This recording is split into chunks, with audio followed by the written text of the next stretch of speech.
Bearing responsibility, a new poll shows 62% of registered voters believe President Biden is to blame for the global supply chain and delivery issues impacting Americans.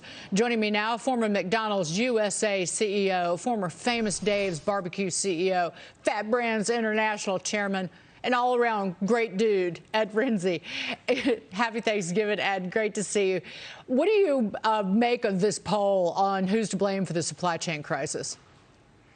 Well, I think the American people are pretty wise, and they know exactly what's going on. This thing really started in a very serious way when the election was over and Biden said he was going to destroy the oil industry. He said that, and less words than that, actually. But the fact of the matter is we need oil and gas to run this country. The supply chain is very delicate.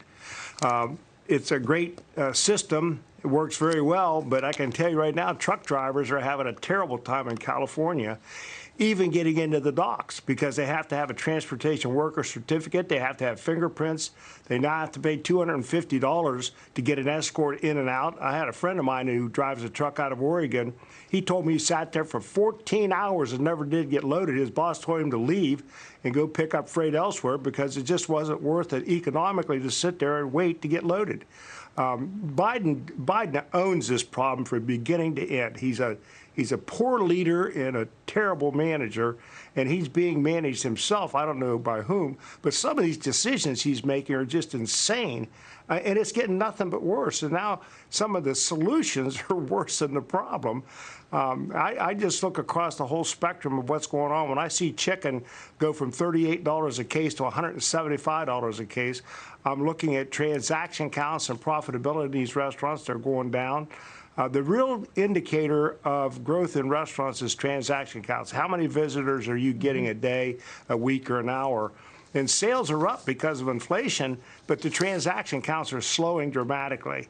And in my experience, every time you raise prices 1%, you lose about 1% of your transaction counts. When you couple the labor issues with the sales issues, with the distribution issues, small businesses are getting absolutely brutalized. And on top of that, we had COVID, which caused all kinds of employment problems and continue to do so today. It's a nightmare.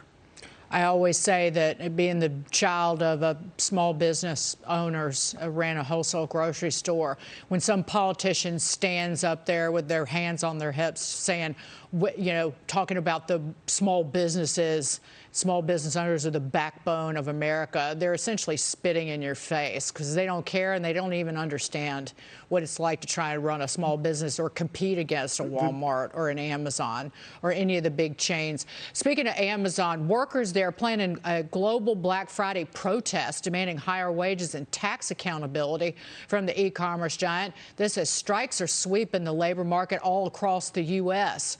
But aren't these protests usually planned by unions, Ed, union organizers? No question about it. You have to think back when the Industrial Revolution hit the United States and worker safety was a major priority in coal mines. I grew up in the coal mines of eastern Ohio, the steel mills. Worker safety was a big issue. The unions did a great job of making those workplaces safer.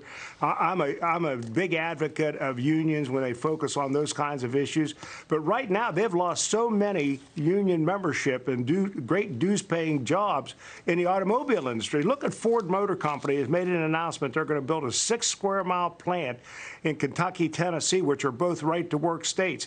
That's not an accident. You look at the Ford River Rouge plant and the Ford F-150 Lightning, that thing's almost all robotics now, glued together trucks. It's amazing what they're doing. Ford's doing a great job. But they can't handle these labor unions. Now Starbucks getting pressure to have labor unions. What are they going to do for these workers? What are they going to do? Already OSHA controls workplace safety. The wages are really good for unskilled workers. It's a great way to get started in business by working at some of these restaurants like McDonald's and Fat Brands and Starbucks. You learn a lot of job skills. These jobs aren't occupied by people that are 45 years old with families. These are young people that are in college. They need the extra money. The unions aren't going to do them any good. The only thing they're going to do is collect dues, which means the price of coffee is going up. Your favorite sandwich at a restaurant, the price is going to go up. They provide very, very little benefit to the union members. That's the reason why these right-to-work states are flourishing.